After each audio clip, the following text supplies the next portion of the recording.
Okay, I'll bring it up back later.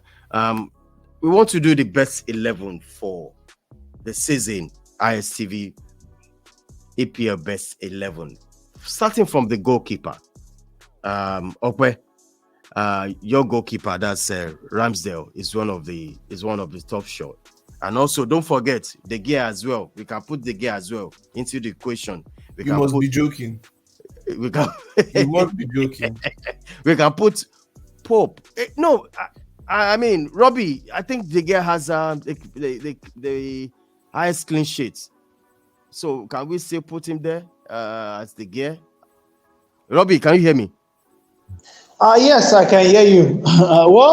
Just put him there for the sake of putting him there because he won the Golden Glove this season. So just put him there for the sake of putting him there. Oh boy! All right. We are going to look at the best 11. We are going to name them. I'm trying to share my screen. Hold on a little bit. But do we also know that, having highest clean sheets is a good thing, and I think that's the major reason why he won the Golden Glove. Yes. But then again, in terms of match-winning performances, I don't think De Gea dropped a lot of match-winning performances for United this season. So it's a worthy. I think it's worth the argument. But definitely, when you take a look at the clean sheets, he's quite ahead. He had 17 clean sheets, followed by Alisson, Nick Pope, and Aaron Ramsdale, all tied together. So, yes, just like Robbie said, because he did win it officially, it makes sense to give it to David De Gea. All right, Kule, do you agree? De Gea to be the number one for the goalkeeper for EPL this season? Well, in as much as I say his time is up and all, I think I would say yes, because I think he ended up with most clean sheets. Yeah. And I think that that alone kind of signifies the kind of stability or improvement that has been, that has come under Manchester United since Ten Hag arrived. But because of that, should we now say that because of that, De Gea should stay? I would say no, because I've said, there is nothing good that can come out of De Gea again. There is no improvement. You understand? So that's why I want to make this fair play. Yeah. There is nothing good. He's 32 years old. If he were to be younger, that's when we can say, okay, but what does he want to learn? What does he want to learn at 32? This is a guy who hasn't been able to make it into the Spanish squad for how many years now, simply because he is not fit. I mean, and Unai Simon that plays for, is it not Athletic Bilbao, bounced him. Even Kepa Arrizabalaga at one time like that. So, I mean, it goes to tell you that, for me, his time is up, but he's the goalkeeper of the season, no doubt.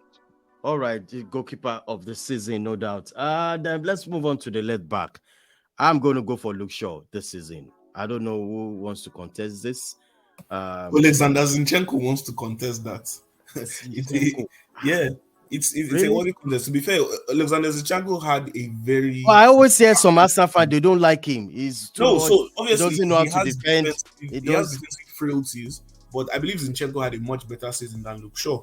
Luke Shaw was hot and cold. I believe Luke Shaw was good. We are going to debate this. No, Luke Shaw was good in the first half of the season, but post World Cup, Luke Shaw was terrible, if you ask me, and he missed a good number of games due to injury.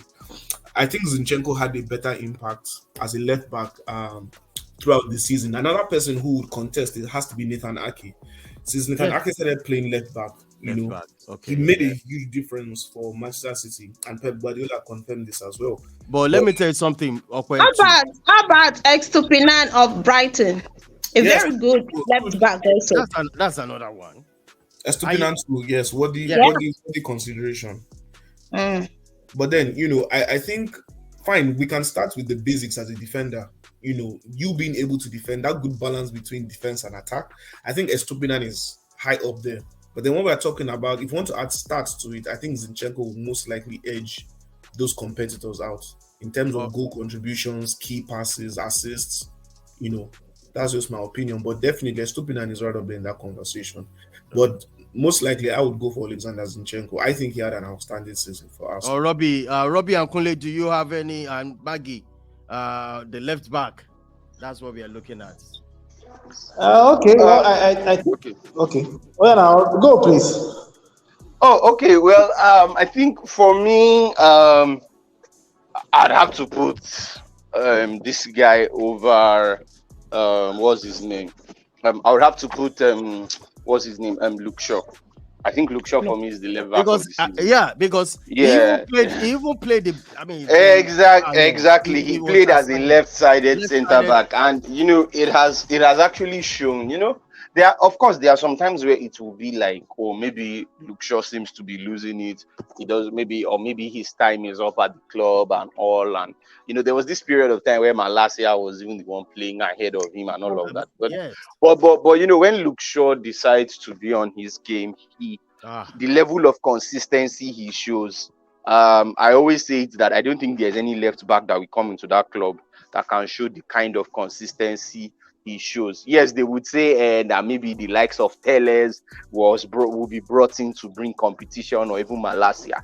But if you put those two side by side, they cannot match Luke Shaw over a long stretch of games. And I think that goes to tell you who the better left back is at the club. So for me, and he has largely stayed fit this season, which is a plus considering the years he has had previously with injuries. But he has stayed fit, very few injuries. He didn't spend much time out with injuries. So he's the left back of the season for me. All right, Maggie, do you agree with that? And Robbie? I think Robbie should go first. Well, in fact, don't worry, I won't waste time on this. What I'm going to do is whatever it is that Kunle has said, I am with Kunle 100%. All right. Luke Shaw locks in. Maggie? Yeah. I think for me, it's actually caught between Luke Shaw and Estupina, and I'm actually caught between these two. But looking at what Luke Shaw have done right from before and after World Cup, in playing in different positions, being able to hold that center defense, and also a very good left back crosses. He has assists. I think I will actually go with Luke Shaw. All right, Luke Shaw. But okay, we are going to have a discussion on this left back. I am serious about this. You comparing Luke Shaw with Zinchenko? Well, it's the debatable, or what? How do I put it? We can debate on that. Definitely, it is highly debatable. Right. And then Kule mentioned something which, in a way, he said it as a positive for Luke Shaw, but then again, in this conversation, it further buttresses the point why I wouldn't even put Luke Shaw there. Luke Shaw played a good number of games for United as a centre back this season as well when he was fit. So if we're talking about that same left back, no, I don't think it's just few games. But maybe not up to 10 games, but let's say 5 to 6 games, he did play in that centre back position. So if we're still talking about the best left back this season, we're saying a left back who is a left back by trade, who played in the left back position, and the truth is that Zinchenko played as an inverted fullback, more or less, almost like he wanted to. I think that was against Man United. He played as an inverter. Against United, that was where you actually see him. But you can. I am just speaking for the whole season.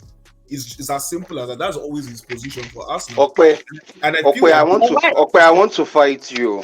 I've never fought you. I've never fought you. I've never fought you before. Yay. You are one of the people that see. If there's anybody that I won't take up a fight with on this channel, it is you. I can take up a fight with even the Don. I've taken up fights with the Don before, but I've never taken a fight. Let's go. But today I want to fight you.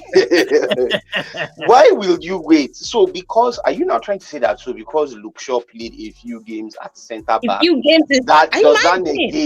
that does not negate the fact that he is still a left back and he has played the bulk of it. I mean, let's not even forget. Hope you know that even Zinchenko that we're talking about, Zinchenko is naturally a midfielder, and Zinchenko is also someone who can actually play anywhere on the left as well. I think it was even Pep Guardiola who converted him to left back, right? So, Zinchenko is a versatile player. He doesn't play left back for Ukraine, for instance. So, and I'm sure, I think even you on the show said it a couple of times where you were like, maybe in Partey's absence or something, maybe they could have played Zinchenko. Like Arteta should have used Zinchenko in the middle or something like that. So, what I'm just trying to say is that just because Luke Shaw played as a left-sided centre back or he played as a centre back for a few games, please does not negate and does not take anything away from him, because he spent the bulk, like you said. Okay, he played maybe less than 10 games. He played as a centre back, and that was largely because Varane and Martinez were out injured. But once I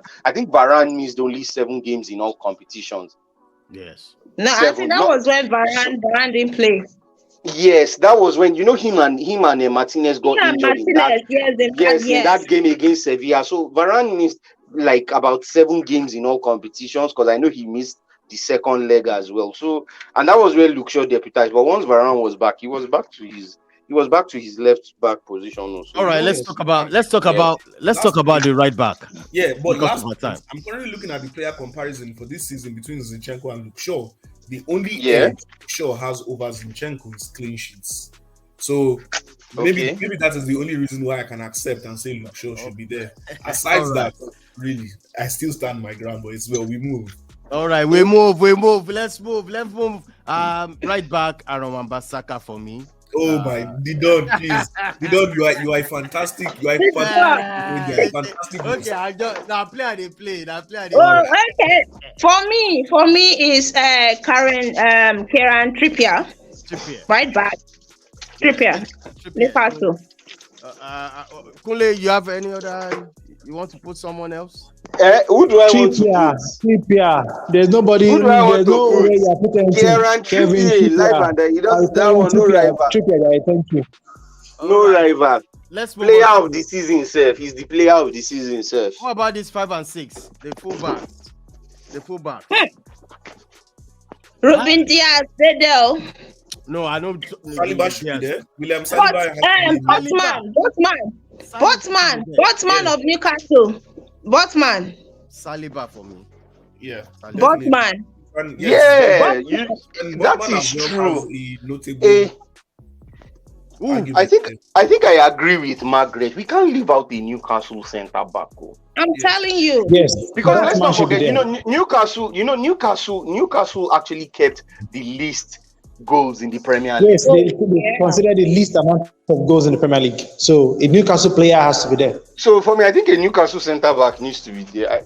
Newcastle is really underappreciated, and it's so sad that nobody focuses. Wants to focus on them because of City. All right, let's move on to the defensive midfielders. We're going to look at that defensive and also 8. That's these two. So what do you go for? Rodri for me? I mean, there's nothing for what's the name of this? Kevin De Bruyne has to be there. The highest assist in the league. It's not defensive. It's not defensive now. Oh, sorry. DMF. Casemiro for me. Casemiro and Rodri should be fine. Yes, Casemiro and Rodri should be fine. Okay, what do you think? You don't bring that guy from Ghana. What do you mean? But it has to be between Rodri and Casemiro. It has to be between Rodri and Casemiro. I think Casemiro played less games and had a huge impact on United. I would go for Casemiro. Ole, do you agree? Yes, I will agree. I think Casemiro has to be there because he was clearly instrumental to having a bit of that stability that was there between the defense and attack. That was why when he was absent, I think his absence was very clear. So exactly. And honestly, sorry, Colin, trying to cut you short, but Casemiro's major absences were due to those 2 red cards.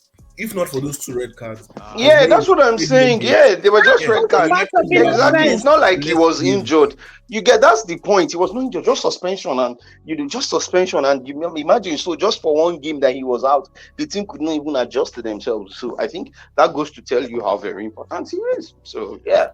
All right, who are you going to put there? Gundogan or KDB or something? 100%. Gundogan has to be there. Gundogan has to be the person beside Casemiro. No questions about that. But are we going to now? Are we going to remove Kevin De Bruyne? I mean, I think Kevin De Bruyne should be here. I mean, who's going to play 10? Who else should be in that 10 position? I want to suggest this Arsenal. Odegaard. I'll take Odegaard. Yeah, that's true. Odegaard. That's even true, yeah. Martin Odegaard. Yeah, we can't leave out Odegaard because Odegaard has been. I mean, if I'm correct, he had double goals and assists. If I'm right, you're right. Yes, Odegaard for me.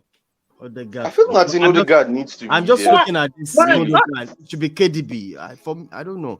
No, for me, Odegaard over because who had more assists?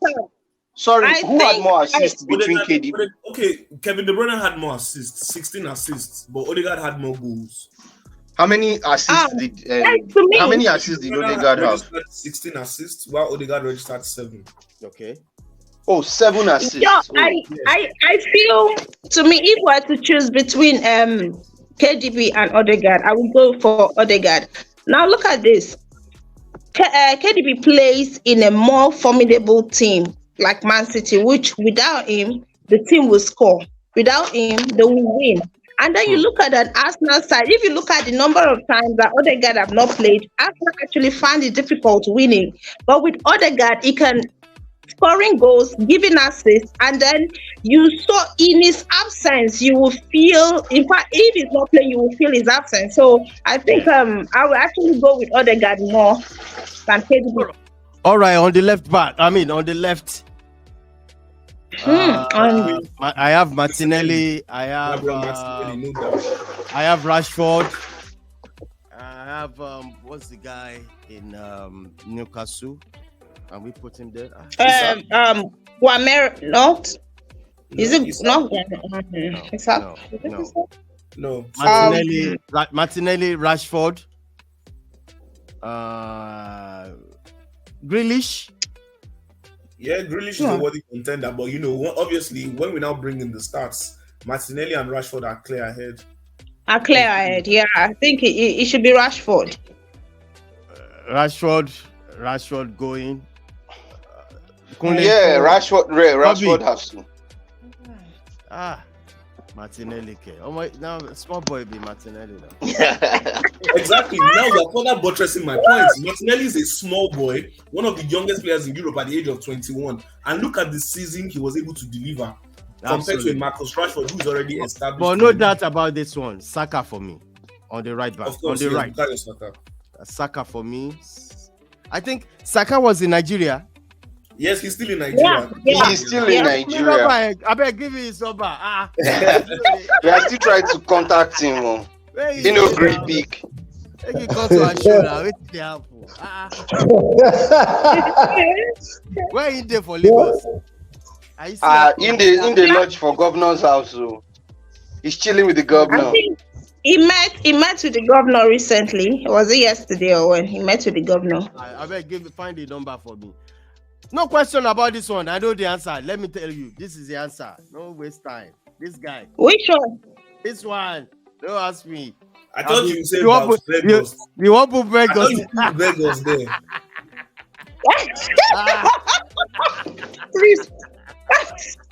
Please don't try that. If you're talking about Vegas, don't try that. Don't even mention it, please. Wow, Vegas, the best striker in the world. Vegas should be there. I have a different opinion. No. Yeah. You know what? Any opinion about Vegas? I beg. On this one. Yes. Now. Which one? Hurricane now. That's true. Of course, it's Hurricane. Anytime, any day over Haaland. No, I'm not going to take anything away from Haaland. Yeah. You talk. Well, makes sense though. Well, despite how Tottenham have been crap this season, I still don't understand how Harry Kane was able to score 30 goals. That means if the season continued, what do you feel? It is possible Harry Kane might have even caught Haaland. Yes, possible. Honestly, because there was a time where the gap was wide, where Haaland was. You understand where Haaland was leading, where the gap between first and second was almost like 11 or 12 goals. Even Kane didn't seem to have a very good start, but we just saw that there was this period where he was just scoring goals, and I think these 30 goals he has scored is actually his best. I might be wrong. Please correct me if I'm wrong, but I think this is his best